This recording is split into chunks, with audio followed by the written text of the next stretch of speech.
لیکن حضور علیہ الصلوۃ والسلام جب دنیا کے اندر تشریف لائے، رحمت بن کر آئے، تو جب رحمت بن کے آئے تو پروردگار عالمین نے کوئی بھی لڑکی اس سال میں پیدا، کیونکہ میرے نبی کی رحمت پر، میرے اعلان پر، میرے وعدے پر، میری توحید پر کہیں آنے والے وقت میں دفعہ نہ لگ جائے، اس وجہ سے کوئی بھی لڑکی اس سال میں پیدا نہیں کی۔ حضور علیہ الصلوۃ والسلام جب گھر میں تولد ہوئے، حضرت صوبیہ رضی اللہ تعالی عنہا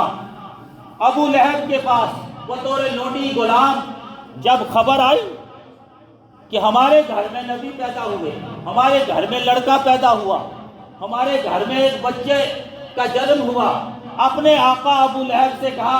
کہ آپ مجھے گھر جانے کی اجازت دے دو، کیونکہ خوشیاں مناتے تھے، رسم و رواج تھا، اور جس گھر میں نبی آ جائے، جس گھر میں تمام انبیاء کا امام آ جائے۔ ابو لہب کھڑا ہوا، اپنے ہاتھ کی انگلی کا اشارہ حضرت صوبیہ کے ساتھ طرف کیا اور اشارے سے اس کو آزاد کیا۔ فرماتے ہیں حضرت صوبیہ گھر میں چلی گئی، خوشیاں منائی، کیونکہ گھر میں لڑکا پیدا ہوا تھا۔ اس کے بعد ابو لہب جب مرا، مرنے کے بعد لوگوں نے پوچھا، ساری زندگی ابو لہب، جس ابو لہب نے اپنے ہاتھ کو نبی کی طرف اٹھایا اور اللہ تعالیٰ نے آسمان سے پھٹکار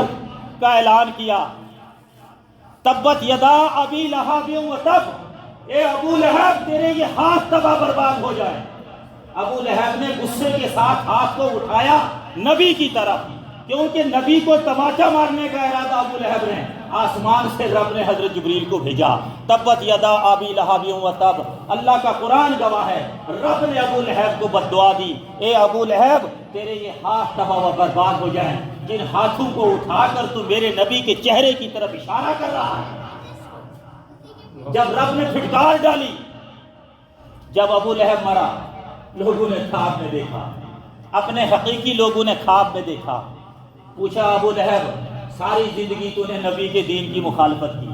ساری زندگی تو نبی کے خلاف ہاتھ کھڑا کرتا رہا، ساری زندگی تو نے نبی کے اس کلام کی، نبی کے اس مشن کو کم کرنے کی کوشش کی، بتا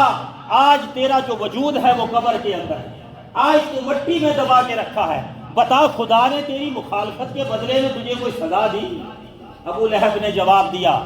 دن رات 24 گھنٹے، ہفتے کے سارے دن، سارے سیکنڈ، ہر وقت، صبح شام، دن رات عذاب میں مبتلا ہوں، لیکن جس دن حضرت صوبیہ کو میں نے آزاد کیا، نبی جس دن دنیا کے اندر آئے، وہی انگلی کا اشارہ جو میں نے حضرت صوبیہ کو کیا تھا، اسی انگلی کو میرے منہ میں ڈالا جاتا ہے اور مجھے اس انگلی سے سیراب کیا جاتا ہے، اتنی دیر مجھے تسکین ملتی ہے، اتنی دیر مجھے آسائش ملتی ہے، اتنی دیر مجھ سے عذاب اٹھا لیا جاتا ہے، ورنہ اس کے علاوہ جتنا بھی میرا وقت ہے سارے کا سارا میرا عذاب کے اندر مبتلا ہے۔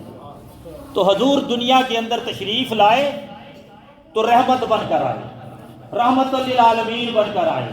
عالمین کا مطلب ہے جتنا بھی جہاں میرے رب نے پیدا فرمایا، روئے زمین مشرق سے لے کے مغرب تک، جنوب سے لے کے شمال تک، سب مخلوق کے لیے، تمام عالمین کے لیے، یعنی جو خطاب رب نے اپنے اوپر رکھا، رب نے کہا انا رب العالمین، میں سارے عالم کا رب ہوں، اپنے محبوب کو فرمایا رحمت للعالمین، تم سارے عالمین کے لیے رحمت، میں اگر رب العالمین ہوں تو تم رحمت للعالمین ہو۔ جب اللہ